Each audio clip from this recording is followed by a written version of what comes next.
Hello दोस्तों, नमस्कार। स्वागत है आप सभी का अपने YouTube channel Avinash sir GS वाला में। दोस्तों, मैं लगातार आप लोगों को एसएससी जीडी के लिए जीके जीएस का क्लास, हिंदी का क्लास दे रहा हूं। दोस्तों, मैंने आप लोगों को कुछ गणित के प्रश्नों को भी दिया है। एक रीजनिंग का वीडियो मैंने अपलोड किया है। करंट अफेयर्स की भी कुछ वीडियो आपको प्रोवाइड किए गए हैं। दोस्तों, आज हम लोग कुछ महत्वपूर्ण प्रश्नों का प्रैक्टिस सेट करने वाले हैं जो प्रीवियस ईयर में पूछे गए हैं। दोस्तों, प्रीवियस ईयर में पूछे जाने वाले प्रश्नों का संग्रह मैंने पिछले वीडियो में आपको दिया था। तो आइए दोस्तों, बिना देर के हम लोग वीडियो की शुरुआत करते हैं और क्वेश्चन को देखते हैं। दोस्तों, सबसे पहला क्वेश्चन है जो आपके एसएससी जीडी में पूछा गया है। निम्न में से कौन सा जानवर बिल में नहीं रहता है? निम्न में से कौन सा जानवर बिल में नहीं रहता है? ऑप्शन नंबर ए कछुआ, खरगोश, उड़चक, धानी, मूस। दोस्तों, कछुआ पानी में रहता है, बिल में नहीं रहता है। ध्यान रखिएगा, हमारा ऑप्शन नंबर ए सही होगा। दूसरे नंबर क्वेश्चन की बात करते हैं। निम्नलिखित में से किस कीट में लूसीफेरिन नामक वर्णक पाया जाता है? तो दोस्तों, जुगनू याद रखिएगा, जुगनू लूसीफेरिन या कभी कभी इसको ल्यूसीफेरिन लिखा जाता है, ल्यूसीफेरिन लिखा जाता है। तो ध्यान रखिएगा, ल्यूसीफेरिन या लूसीफेरिन नामक वर्णक जो है जुगनू में पाया जाता है। दोस्तों, अगले क्वेश्चन की बात करते हैं। तीसरा नंबर क्वेश्चन, प्यूर्टो रिको खाई किस महासागर में स्थित है? तो दोस्तों, आर्कटिक महासागर, हिंद महासागर, अटलांटिक महासागर और प्रशांत महासागर। हमारा उत्तर हुआ अटलांटिक महासागर। दोस्तों, प्यूर्टो रिको खाई अटलांटिक महासागर में पाई जाती है। अगले क्वेश्चन की बात करते हैं। ग्रेट मैन मेड रिवर किस देश में है? तो दोस्तों, लीबिया, केन्या, मिस्र, इथियोपिया। तो दोस्तों, लीबिया। दोस्तों, ग्रेट मैन मेड रिवर एक पाइप नेटवर्क है जिसके माध्यम से जो है ताजे पानी जो है पहुंचाया जाता है। ठीक है, तो ताजे पानी का आपूर्ति जो किया जाता है वह ग्रेट मैन मेड रिवर के द्वारा किया जाता है। लीबिया में एक क्या है, यह पाइप नेटवर्क है जिसके द्वारा ताजे पानी की आपूर्ति की जाती है और विश्व की सबसे बड़ी जो सिंचाई परियोजनाओं में से यह एक है। तो ध्यान रखिएगा, ग्रेट मैन मेड रिवर ये लीबिया में है। अगला क्वेश्चन, पक्के बाघ अभयारण्य किस राज्य में स्थित है? इसका आंसर पूजा बताओ क्या होगा। पक्के बाघ अभयारण्य किस राज्य में है? तो दोस्तों, अरुणाचल प्रदेश में।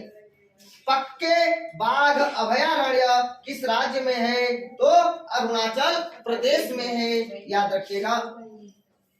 दोस्तों, मिजोरम में डंपा है। डंपा कहाँ है? मिजोरम में है। असम में आपको बता दिया गया है। असम में क्या है? मानस है, नमेरी है, डिब्रू सैखोवा है, काजीरंगा है, ये सब जो है असम में है। आंध्र प्रदेश में पापी कोंडा है। ठीक है, नागार्जुन कोंडा है, याद रखिएगा। और डंपा मिजोरम में है। पखुई भी अरुणाचल प्रदेश में है। पखुई अरुणाचल प्रदेश में है। तो ध्यान रखिएगा सब क्वेश्चन। आगे बढ़ते हैं। मुरलेन राष्ट्रीय उद्यान किस राज्य में है? तो दोस्तों, मिजोरम में है। मिजोरम, त्रिपुरा, नागालैंड, असम। तो दोस्तों, मिजोरम में है। मुरलेन राष्ट्रीय उद्यान मिजोरम में है। दोस्तों, एक प्रश्न और मैं आप लोगों से पूछूं, शुक्ला फांटा वन्य जीव अभयारण्य कहाँ है? तो याद रख लीजिएगा, नेपाल में। शुक्ला फांटा वन्य जीव अभयारण्य नेपाल में है, याद रखिएगा। तो यहाँ क्वेश्चन क्लियर हो गया। आगे बढ़ते हैं दोस्तों। नागजीरा टाइगर रिजर्व कहाँ है? राजस्थान, कर्नाटक, महाराष्ट्र, गोवा। दोस्तों, नागजीरा महान है, महाराष्ट्र में है। गुगामल महान है, तो उगामल महाराष्ट्र में है। दोस्तों रणथंभौर कहाँ है? रणराज राजस्थान में है। सरिस्का कहाँ है? सरिराज राजस्थान में है। कुंभलगढ़ कहाँ है? कुंभलगढ़ राजस्थान में है। केवला देव कहाँ है? केवल राज राजस्थान में है, याद रखिएगा। घाना पक्षी विहार कहाँ है? राजस्थान में है। और घाना पक्षी विहार को पक्षियों का स्वर्ग कहा जाता है। तो दोस्तों यहाँ पे हो गया महाराष्ट्र। बांदीपुर कहाँ है? कर्नाटक में है। बांदीपुर कहाँ है? कर्नाटक में है। ठीक है, बांदीपुर बांधवगढ़ कहाँ है? मध्य प्रदेश में है, याद रखिएगा। आगे बढ़ते हैं। अगला क्वेश्चन, भारतीय वन संशोधन अधिनियम 2017 में किसे वृक्ष की परिभाषा से बाहर रखा गया है? दोस्तों भारतीय वन अधिनियम 1927 में संशोधन करके किया गया है और 2017 में किसे वृक्ष की परिभाषा से बाहर रखा गया है? ताड़, झाड़, बांस और गन्ने। हमारा ऑप्शन नंबर डी होगा। गन्ने को जो है वृक्ष की परिभाषा से बाहर रखा गया है। दोस्तों 2-3 प्रश्न और मैं आपको बताने वाला हूं, महत्वपूर्ण प्रश्न है, याद रखिएगा। भारतीय पर्यावरण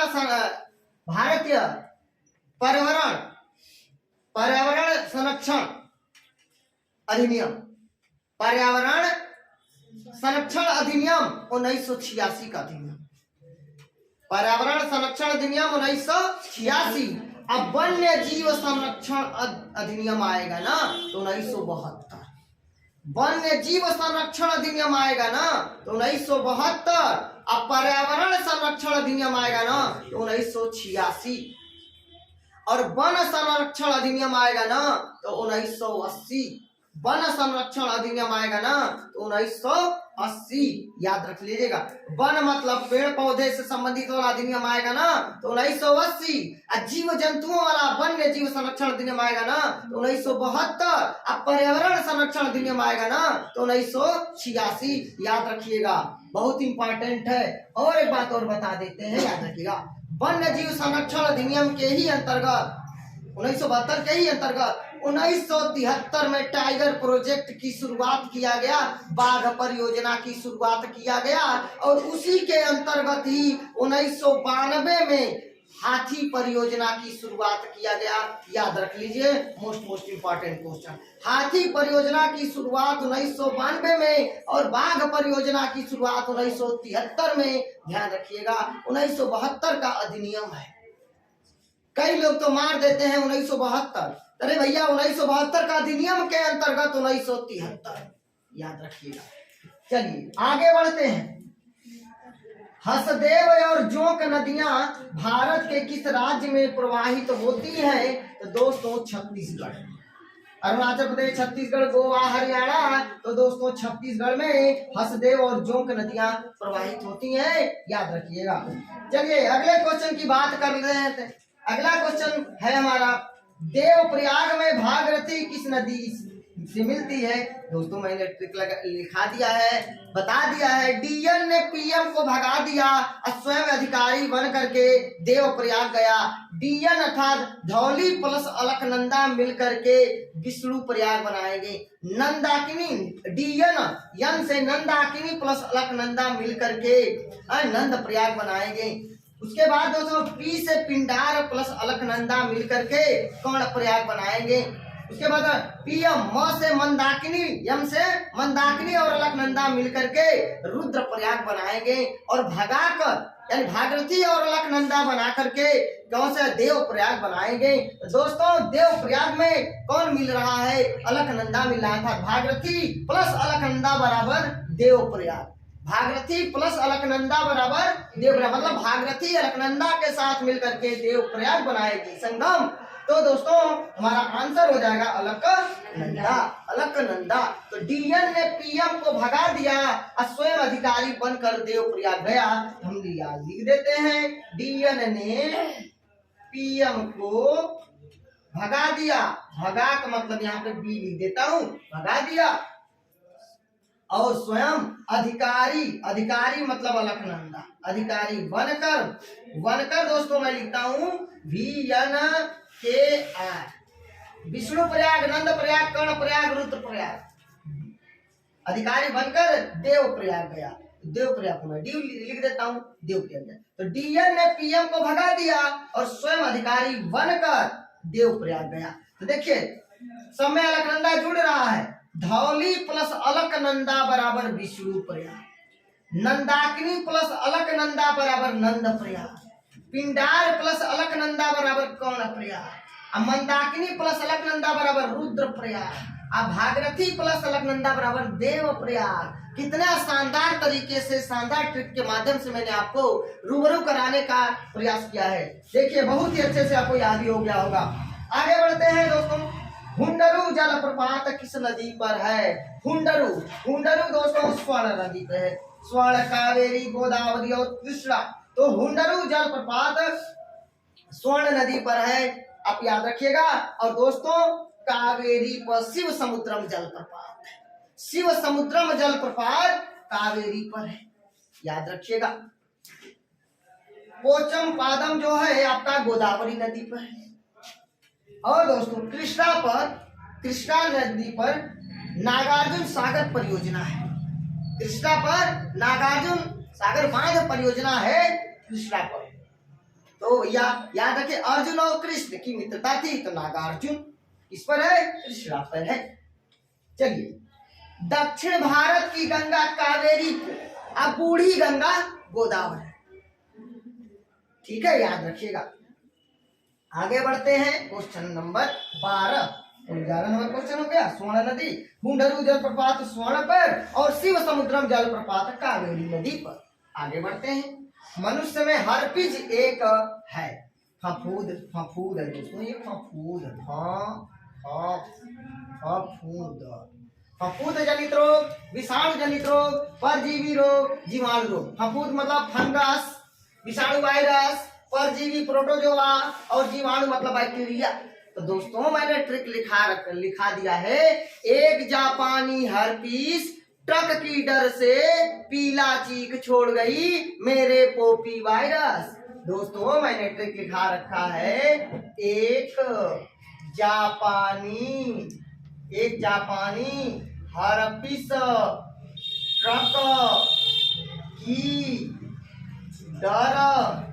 ट्रक की डर से पीला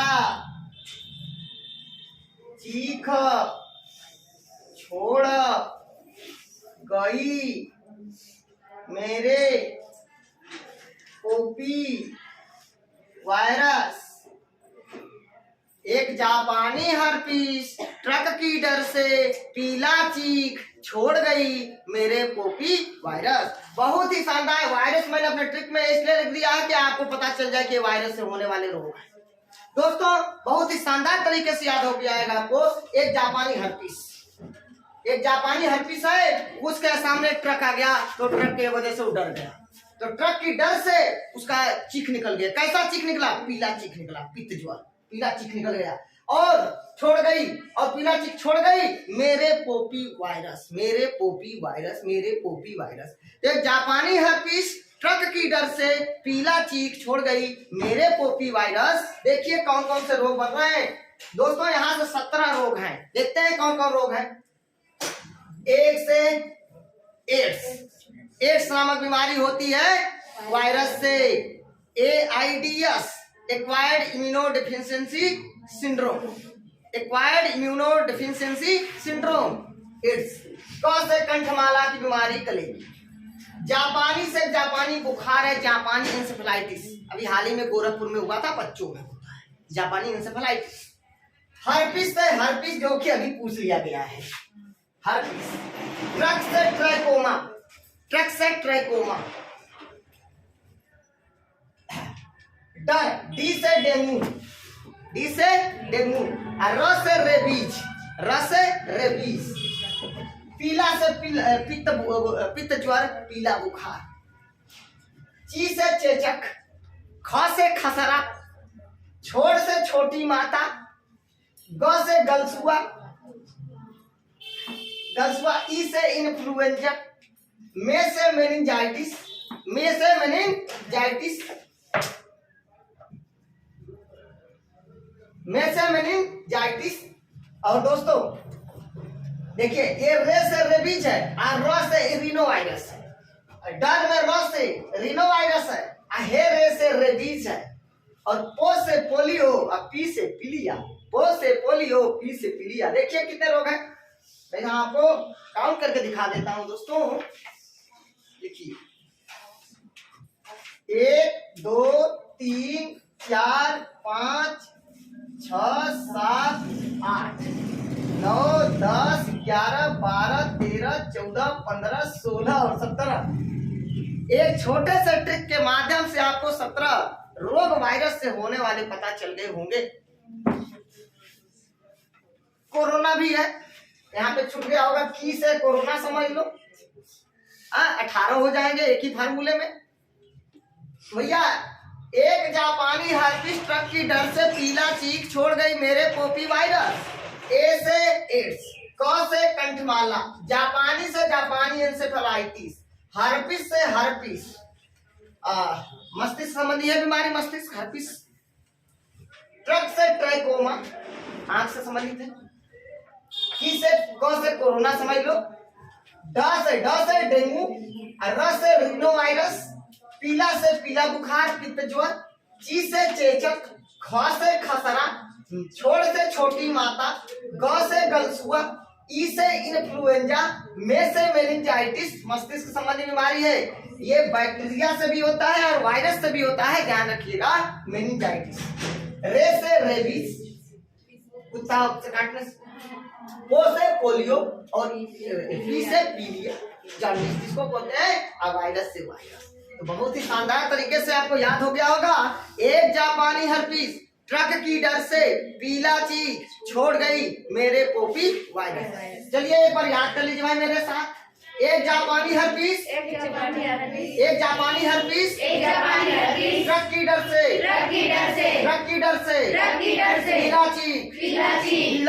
पीला चीज छोड़ गई मेरे पोपी वायरस। एक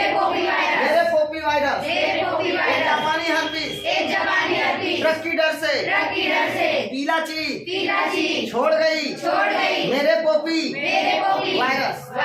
अनीता एक बार देख कर पढ़ दो, पढ़ो फटाफट। चलो कासिम आप पढ़ दो, देख कर पढ़ दो, कोई बात नहीं। एक जापानी हर्पीस ट्रक की डर से पीला चीज छोड़ गई मेरी पोपी वायरस। हाँ बहुत शानदार, बहुत बढ़िया। मनीषा पढ़ो। एक जापानी हर्पीस ट्रक की डर से पीला चीज छोड़ गई मेरे पोपी वायरस। एक जापानी हर्पीस ट्रक की डर से पीला चीज छोड़ गई मेरे पोपी वायरस। और कोई पढ़ना चाहता है बोलो, पढ़ना चाहते हैं पढ़ो फटाफट। चलो आगे बढ़ते हैं। एथलीट फूट और गंजापन नामक बीमारी होती है तो किससे? जीवाणु से, विषाणु से, कवक से, परजीवी से, यानी बैक्टीरिया से, वायरस से, कवक से, फंगस से और प्रोटोजोआ से। दोस्तों इसका मैंने एक ट्रिक बना रखा है, खुद खाए गंदा कवक। खुद खाए गंदा कवक। देखिए खुद खाए गंदा कवक। देखिए खू से खुजली, द से दमा, खा से खाज, ए से एथलीट फूड, गन से गंजापन, दा से दांत। दांत, खाज, खुजली, गंजापन और एथलीट फूड। कितने शानदार तरीके से याद हो गया होगा। खुद खाए गंदा कवक, खुद खाए गंदा कवक, खुद खाए गंदा कवक, खुद खाए गंदा कवक। तो खू से खुजली, द से दमा, दा से दांत, गन से गंजापन, खा से खाज और ए से एथलीट फूड। तो भैया एथलीट फूड किससे वजह से? कवक के कारण हमारे ट्रिक में मिल गया। बहुत ही शानदार तरीके से आपको याद हो गया होगा। चलिए आगे बढ़ जाते हैं। निम्न में से असत्य का चयन करें। विश्व तंबाकू निरोध दिवस 31 मई बिल्कुल सही है। प्रेस की स्वतंत्रता 1 मई लिखा हुआ है, जो कि गलत है। क्या होना चाहिए? 3 मई होना चाहिए। यानी प्रेस की स्वतंत्रता 3 मई और 1 मई को है श्रमिक दिवस, जिसको मजदूर दिवस कहते हैं। श्रमिक दिवस या मजदूर दिवस जिसको बोलते हैं, वह 1 मई को। अंतरराष्ट्रीय मानवाधिकार दिवस 10 दिसंबर को बिल्कुल सही है। और राष्ट्रीय मौसम विज्ञान दिवस। दोस्तों यहाँ पे देखिए 2 आंसर यहाँ पे गलती हो जाएगा। यहाँ पे मैं बदल देता हूँ, क्योंकि यहाँ पे मैं लिख देता हूँ 23 मार्च, याद रखिएगा। क्योंकि दोस्तों 23 मार्च दोस्तों राष्ट्रीय मौसम विज्ञान दिवस 23 मार्च को हो और राष्ट्रीय विज्ञान दिवस 28 फरवरी को होता है। राष्ट्रीय विज्ञान दिवस 28 फरवरी को होता है और राष्ट्रीय मौसम विज्ञान दिवस 23 मार्च को है। तो दोस्तों मैंने यहाँ पे जब प्रश्न बनाया था, लिखा था, तो 2 ऑप्शन गलत लिख दिए गए थे। तो ध्यान रखिएगा, 1 मई को मजदूर दिवस है, 3 मई को प्रेस की स्वतंत्रता दिवस मनाया जाता है, 31 मई को तंबाकू निरोध दिवस मनाया जाता है और अंतरराष्ट्रीय मानवाधिकार दिवस 10 दिसंबर को मनाया जाता है और राष्ट्रीय मौसम विज्ञान दिवस 23 मार्च को है। शहीद दिवस 23 मार्च को, शहीद दिवस का मतलब SBR। दोस्तों शहीद दिवस देखिए, शहीद दिवस 23 मार्च को SBR को फांसी हुई थी। SBR सुखदेव भगत सिंह राजगुरु, सुखदेव भगत सिंह राजगुरु। अगर क्वेश्चन पूछ दिया जाए सुखदेव के साथ किसे फांसी दी गई? भगत सिंह और राजगुरु को। भगत सिंह के साथ किसको फांसी दी गई? सुखदेव और राजगुरु को। कभी क्वेश्चन पूछ दे भगत सिंह के साथ अन्य कितने क्रांतिकारियों को फांसी दी गई, तो भगत सिंह के अलावा 2 और क्रांतिकारियों को फांसी दी गई थी 23 मार्च को, 23 मार्च 1931 को, 23 मार्च 1931 को, 27 फरवरी 1931 को। ध्यान रखिएगा, चंद्रशेखर आजाद शहादत हुए थे 27 फरवरी 1931 को और 23 मार्च 1931 को सुखदेव भगत सिंह राजगुरु। तभी तो मनाया जाता है शहीद दिवस। 30 जनवरी को गांधी जी की हत्या हुई थी, इसीलिए तो 30 जनवरी को भी शहीद दिवस के रूप में मनाया जाता है, याद रखिएगा। 30 जनवरी को कुष्ठ रोग निवारक दिवस है, 30 जनवरी को सर्वोदय दिवस है, याद रखिएगा। दोस्तों यहाँ पे राष्ट्रीय मौसम विज्ञान दिवस 23 मार्च सही है, अंतरराष्ट्रीय मानवाधिकार दिवस 10 दिसंबर सही है, प्रेस की स्वतंत्रता दिवस आपका 3 मई हो जाएगा और श्रमिक दिवस 1 मई हो जाएगा, विश्व तंबाकू निरोध दिवस 31 मई हो जाएगा, राष्ट्रीय युवा दिवस 12 जनवरी हो जाएगा जो है स्वामी विवेकानंद के नाम पे, और अंतरराष्ट्रीय युवा दिवस 12 अगस्त हो जाएगा, याद रख लीजिएगा। आगे हम लोग बढ़ते हैं 15 नंबर क्वेश्चन, 14 हो गया, 15 नंबर। मरणोपरांत भारत रत्न से सम्मानित प्रथम व्यक्ति कौन थे? दोस्तों भारत का सबसे बड़ा राष्ट्रीय पुरस्कार होता है भारत रत्न। भारत रत्न को प्रधानमंत्री महोदय निर्णय लेते हैं कि भारत रत्न किसको दिया जाना चाहिए, किसको दिया जाएगा। प्रधानमंत्री और उनका मंत्रिमंडल निर्णय लेगा। भारत रत्न को राष्ट्रपति महोदय देते हैं। भारत रत्न को कौन देता है? राष्ट्रपति। एक साल में एक साथ अधिकतम 3 व्यक्तियों को भारत रत्न दिया जा सकता है, याद रखिएगा, क्योंकि प्रश्न पूछा जाएगा कि भारत रत्न की शुरुआत कब हुआ, तो 1954 में। भारत रत्न की शुरुआत कब हुआ? 1954 में। किसने शुरू किया? राष्ट्रपति डॉक्टर राजेंद्र प्रसाद ने। एक साथ कितने लोगों को दिया जा सकता है? 3 लोगों को अधिकतम। पहली बार भारत रत्न किसे दिया गया? कितने लोगों को दिया गया? 3 लोगों को दिया गया।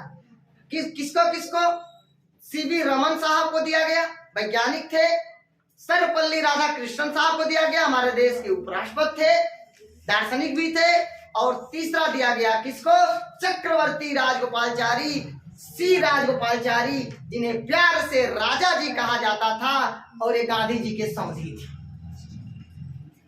थोड़ा सा चलिए, तो ये बात है आपको पता चल गई कि 1954 में पहला भारत रत्न दिया गया और 3 लोगों को दिया गया। CV Raman, Sarvepalli Radhakrishnan, doctor Sarvepalli Radhakrishnan, S Radhakrishnan, और तीसरे व्यक्ति है चक्रवर्ती राजगोपालचारी। इन लोगों को 1954 में दिया गया, डॉक्टर राजेंद्र प्रसाद ने दिया।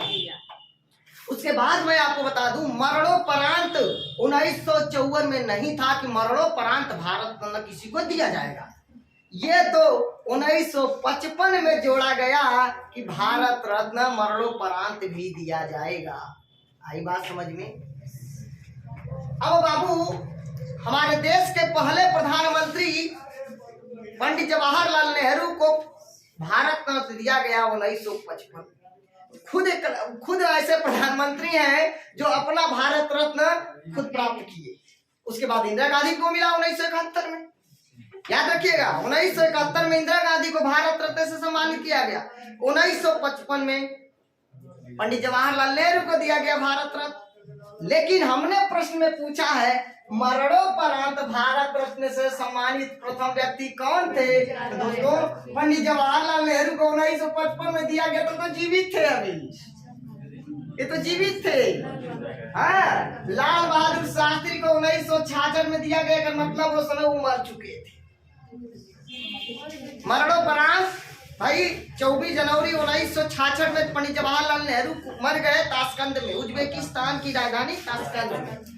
कहा गया कि भारत का ऐसा कौन प्रधानमंत्री है जिसकी मृत्यु इंडिया के बाहर हुई? लाल बहादुर शास्त्री, हमारे देश के दूसरे प्रधानमंत्री लाल बहादुर शास्त्री। और ये लाल बहादुर शास्त्री के समय 1965 में भारत और पाकिस्तान का युद्ध हुआ था। आई बात समझ में?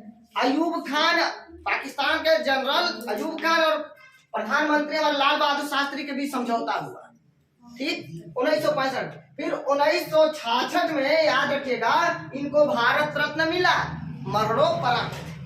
तो पहले व्यक्ति मरणोपरांत भारत रत्न पाने वाले हैं लाल बहादुर शास्त्री। 1971 में इंदिरा गांधी को मिला। भाई आप लोग अनुमान लगा सकते हैं कि 1971 में इंदिरा गांधी जीवित थी, अभी 1984 में उनकी मृत्यु हुआ है। तो आप डेट अगर इनको याद है कब किसकी मृत्यु हुई, आप अनुमान लगा सकते हैं कि किसको पहले दिया गया होगा।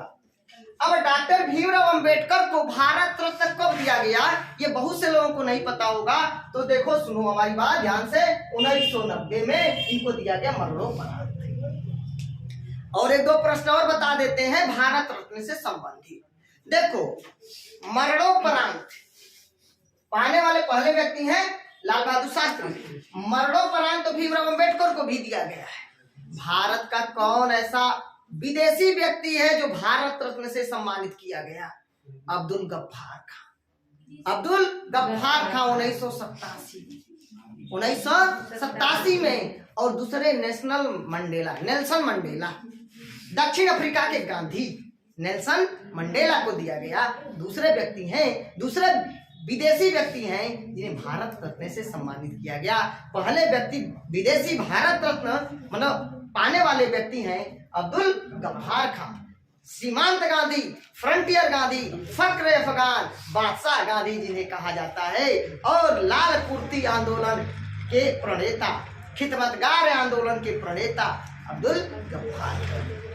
वही अब्दुल गफ्फार कहाँ है जब भारत और पाकिस्तान के बंटवारे की बात चल रही थी कि इन्होंने विरोध किया था इसका कि बंटवारा नहीं होगा।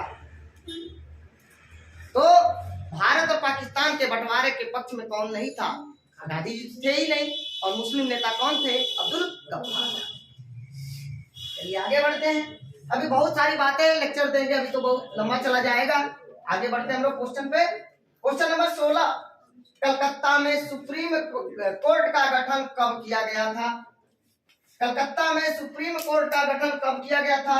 दोस्तों ध्यान रखिएगा, 1773 रेगुलेटिंग एक्ट के तहत 1774 में सुप्रीम कोर्ट का गठन किया गया था। 1773 का रेगुलेटिंग एक्ट के तहत 1774 में कलकत्ता में सुप्रीम कोर्ट का गठन किया गया था, जिसके मुख्य न्यायाधीश एलिजा इम्पे को बनाया गया। एलिजा इम्पे याद रखिएगा। और दोस्तों 3 क्वेश्चन अब यहीं पे मैं इसको और भी बता देता हूं कि जो कलकत्ता में सुप्रीम कोर्ट का गठन किया गया था वह 4 सदस्य था।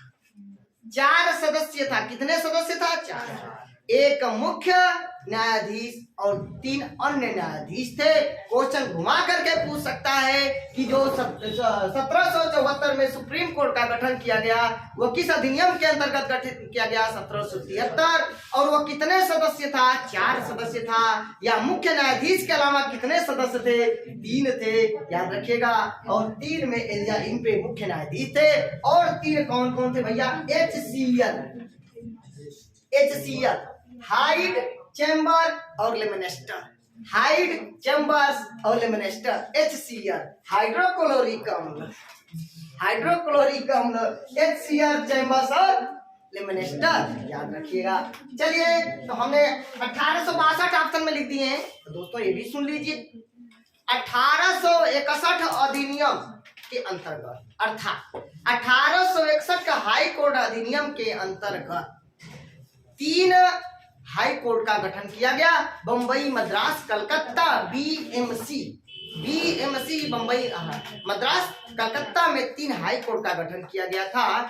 और हाई कोर्ट अधिनियम 1861 के अंतर्गत 1862 में 3 हाई कोर्ट का गठन किया गया। बम्बई, मद्रास, कलकत्ता, बम्बई, मद्रास। और सुनो, एगो प्रश्न और पूछा जाता है, इलाहाबाद हाई कोर्ट का गठन कब किया गया था? तो 1866 में, याद रखिएगा दोस्तों। कलकत्ता में सुप्रीम कोर्ट का गठन हो गया। आगे बढ़ते हैं। आजादी के समय कांग्रेस का अध्यक्ष कौन था? दोस्तों देखिए, हमारी बात ध्यान से सुनिए। डॉक्टर राजेंद्र प्रसाद ना 1934 में बंबई अधिवेशन की अध्यक्षता किए थे। याद कर लीजिएगा, पेपर में पूछा जाता है। 1934 में बंबई अधिवेशन की अध्यक्षता डॉक्टर राजेंद्र प्रसाद किए थे। 1939 में सुभाष चंद्र बोस के इस्तीफा देने के बाद त्रिपुरी अधिवेशन की अध्यक्षता डॉक्टर राजेंद्र प्रसाद ने की थी 1939 में। क्वेश्चन पूछा जाए, कल ही बताए थे कल के वीडियो में कि त्रिपुरी अधिवेशन की अध्यक्षता किसने की थी? तो सुभाष चंद्र बोस ने की थी। कब किए थे? 1939 में। यानी त्रिपुरी अधिवेशन की अध्यक्षता डॉक्टर राजेंद्र प्रसाद ने की। त्रिपुरी अधिवेशन की अध्यक्षता क्या हो? त्रिपुरी अधिवेशन की अध्यक्षता किसने की थी? डॉक्टर राजेंद्र प्रसाद ने की थी। याद रखिएगा, गलती से निकल गया है, वहां से वो आ गया ना, डिस्टर्बेंस हो गए हैं। तो क्वेश्चन यहाँ पे समझिए, आजादी के समय कांग्रेस का अध्यक्ष कौन था? देखो, आजादी के समय हमने पूछा है, हमने आपको पहले ऑप्शन मिला है डॉक्टर राजेंद्र प्रसाद। हम सोच रहे हैं डॉक्टर राजेंद्र प्रसाद के बारे में बता दें। 1934 में कांग्रेस का अध्यक्ष डॉक्टर राजेंद्र प्रसाद को बनाया गया बंबई अधिवेशन। उसके बाद 1939 में सुभाष चंद्र बोस के इस्तीफा देने के बाद कांग्रेस का अध्यक्ष डॉक्टर राजेंद्र प्रसाद को बनाया गया। और याद रखिएगा, 1939 में त्रिपुरी में अधिवेशन हुआ था कांग्रेस का। त्रिपुरी कहाँ है? मध्य प्रदेश, जबलपुर। इतना याद हो गया। उसके बाद सीताराम पट्टाभिरमैया को तो ही सुभाष चंद्र बोस ने हराया था 1939 में। और हरिपुरा अधिवेशन 1938 की अध्यक्षता सुभाष चंद्र बोस ने खुद की थी। अगला तो सीताराम पट्टाभिरमैया को हराया था, और सीताराम पट्टाभिरमैया को 1948 में जयपुर अधिवेशन की अध्यक्षता की। जयपुर अधिवेशन की अध्यक्षता 1948 में सीताराम पट्टाभिरमैया किए थे। ये भी याद कर लीजिएगा। तो बाबू डॉक्टर राजेंद्र प्रसाद 1934 में बंबई अधिवेशन के अध्यक्ष थे। उसके बाद 1939 में सुभाष चंद्र बोस के इस्तीफा देने के बाद त्रिपुरी अधिवेशन के अध्यक्ष बनाए गए डॉक्टर राजेंद्र प्रसाद। और सुनो, 1947 में आजादी के समय कांग्रेस के अध्यक्ष थे आचार्य JB कृपलानी। आजादी के समय कांग्रेस का अध्यक्ष JB कृपलानी। लेकिन JB कृपलानी आजादी के समय तो थे, लेकिन कुछ राजनीतिक मतभेद हो गया, इसके बाद उन्होंने इस्तीफा दिया। तब इस्तीफा देने के बाद 1948 में कांग्रेस के विशेष अधिवेशन की अध्यक्षता दिल्ली में डॉक्टर राजेंद्र प्रसाद ने की थी। तो डॉक्टर राजेंद्र प्रसाद 3 बार अध्यक्ष का काम कर दिए, 1934 में, 1939 में और दिल्ली में 1948 में 3 बार कांग्रेस के अध्यक्ष रहे। खैर, वो तो प्रारूप समिति के अध्यक्ष भी थे, संविधान सभा के अध्यक्ष भी थे। डॉक्टर राजेंद्र प्रसाद संविधान सभा के अस्थायी अध्यक्ष भी थे। 11 दिसंबर 1946 को नियुक्त हुए थे। चलिए आगे बढ़ते। संघ शक्ति समिति के अध्यक्ष पंडित जवाहरलाल। चलिए आगे बढ़ते हैं। प्रथम आंग्ल अफगान युद्ध के समय भारत का गवर्नर जनरल कौन था बाबू? तो पहले तो आपको ये याद होना चाहिए कि पहला आंग्ल अफगान युद्ध हुआ कब था। पहला एंग्लो अफगान युद्ध हुआ कब था? 1839 में। पहला एंग्लो अफगान युद्ध कब हुआ था? 1839। और कब समाप्त हुआ? 1942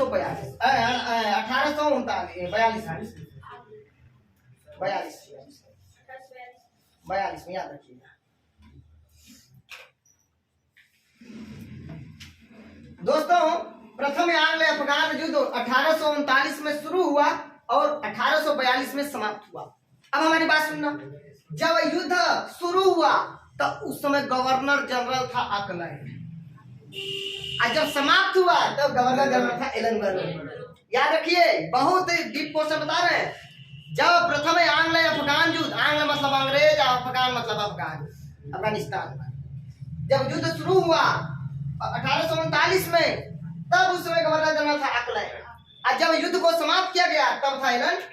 क्वेश्चन पूछा जाएगा, पहला जब आंग्ल अफगान युद्ध शुरू हुआ तब गवर्नर जनरल कौन था? जब आंग्ल अफगान युद्ध समाप्त हुआ तब गवर्नर जनरल कौन था? एलनबरो।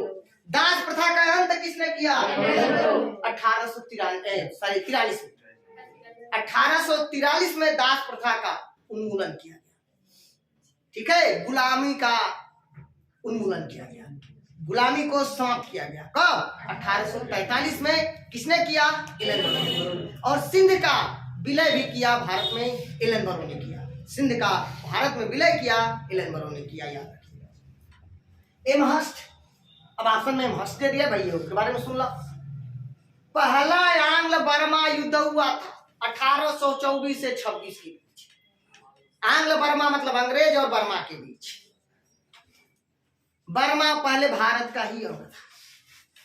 तो 1824 से लेकर 26 तक, 1824 से लेकर 1826 तक आंग्ल बर्मा युद्ध हुआ पहला।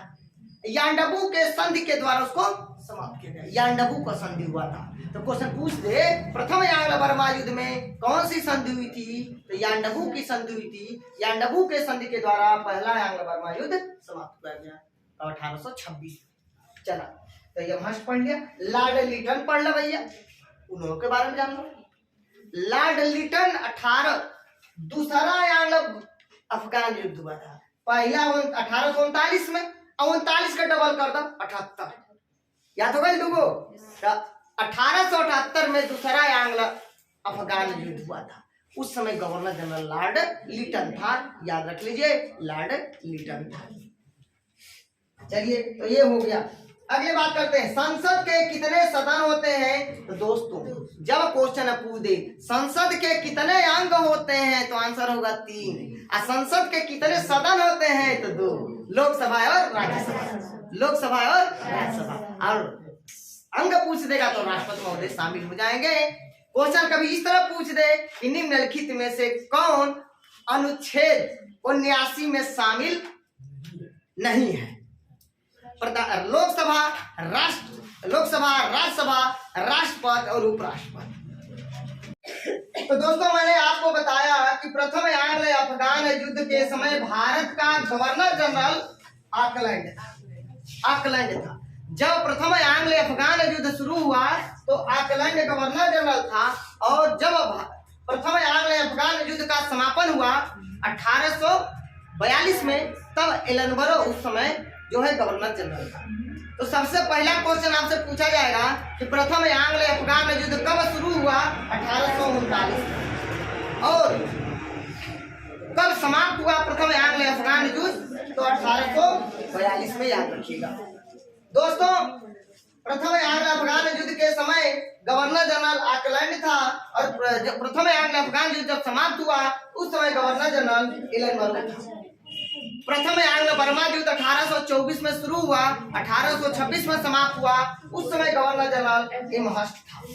और दोस्तों यांडबू के संधि के द्वारा उसे समाप्त किया गया। यांडबू के संधि के द्वारा इसको समाप्त किया गया। दोस्तों 1878 में दूसरा आंग्ल अफगान युद्ध हुआ। दूसरा आंग्ल अफगान युद्ध हुआ था 1878 में, याद रखिएगा। और दोस्तों याद रखिएगा, जब दूसरा आंग्ल अफगान युद्ध हुआ उसमें लॉर्ड लिटन था, गवर्नर जनरल लॉर्ड लिटन। तो दोस्तों इतना समझ में आ गया होगा। तो हमारा आंसर होगा आकलन, क्योंकि पूछा गया है प्रथम आंग्ल अफगान युद्ध के समय भारत का गवर्नर जनरल कौन था, तो आकलैंड था। जब क्वेश्चन आपसे पूछ दे कब समाप्त हुआ, किसके शासनकाल में, कौन गवर्नर जनरल था, तो हमारा आंसर होगा एलनबरो। सिंध का जो है विलय हुआ भारत में, तो वो हो गया एलनबरो के समय में, एलनबरो ने किया। दास प्रथा का समापन, दास प्रथा का उन्मूलन, गुलामी का उन्मूलन किसने किया, तो एलनबरो ने किया, 1843 में किया। दोस्तों अगला क्वेश्चन है 19 नंबर क्वेश्चन, संसद के कितने सदन होते हैं। दोस्तों याद रखिएगा, संसद के 3 अंग होते हैं और 2 सदन होते हैं। 3 अंग का मतलब लोकसभा, राज्यसभा और राष्ट्रपति, और 2 सदन का मतलब लोकसभा और राज्यसभा। तो दोस्तों हमारा आंसर नंबर, ये ऑप्शन नंबर बी होगा 2। अगला क्वेश्चन है भारत के प्रधानमंत्री की नियुक्ति किसके द्वारा किया जाता है, तो राष्ट्रपति के द्वारा होता है। अनुच्छेद 75 का पालन होता है। दोस्तों अनुच्छेद 75 के अंतर्गत प्रधानमंत्री की नियुक्ति राष्ट्रपति महोदय करते हैं, और अनुच्छेद 75 के अंतर्गत प्रधानमंत्री की सलाह पर अन्य मंत्रियों की नियुक्ति राष्ट्रपति महोदय करते हैं। याद रखिएगा, मोस्ट इंपॉर्टेंट क्वेश्चन। और अनुच्छेद 74 में है कि राष्ट्रपति को सलाह और सहायता के लिए एक मंत्री परिषद होगा। अनुच्छेद 78 में है प्रधानमंत्री का कर्तव्य कि स्वयं के द्वारा या मंत्रिमंडल के द्वारा जो भी निर्णय लिए गए हैं उसको राष्ट्रपति को अवगत कराया जाए। तो प्रधानमंत्री का कर्तव्य 78 में। दोस्तों हमारा आज का क्वेश्चन है जिसका आंसर आप लोगों को कमेंट बॉक्स में देना है। इसका आंसर आपको कमेंट बॉक्स में देना है कि संसद के कितने अंग होते हैं। 3 अंग होते हैं। खैर इसका तो आंसर मैंने आपको बता ही दिया है, लेकिन हम जो आपसे प्रश्न पूछने जा रहे हैं, ये हमारा प्रश्न है कि निम्नलिखित में से किसका उल्लेख अनुच्छेद 79 में नहीं किया गया है। निम्नलिखित में से किसका उल्लेख अनुच्छेद 79 में नहीं किया गया है। Number 1 Rajya Sabha, number 2 Lok Sabha, number 3 उपराष्ट्रपति और नंबर 4 राष्ट्रपति। लोकसभा, राज्यसभा, उपराष्ट्रपति और राष्ट्रपति, किसका उल्लेख अनुच्छेद 79 में नहीं किया गया है। दोस्तों इसका आंसर आप लोग कमेंट बॉक्स में देंगे। तब तक के लिए अगर आप लोगों को मेरा वीडियो अच्छा लगे तो प्लीज दोस्तों लाइक कमेंट शेयर जरूर करना। दोस्तों मैं आप लोगों को बता दूं कि अगर आप लोग स्क्रीनशॉट लेना चाहें तो स्क्रीनशॉट ले सकते हैं। मैं पल भर के लिए तो दोस्तों अगर आप लोगों को मेरा वीडियो अच्छा लगे तो प्लीज दोस्तों लाइक कमेंट शेयर करके मुझे सूची जरूर करना। मिलते हैं नेक्स्ट वीडियो में, तब तक के लिए नमस्कार, धन्यवाद।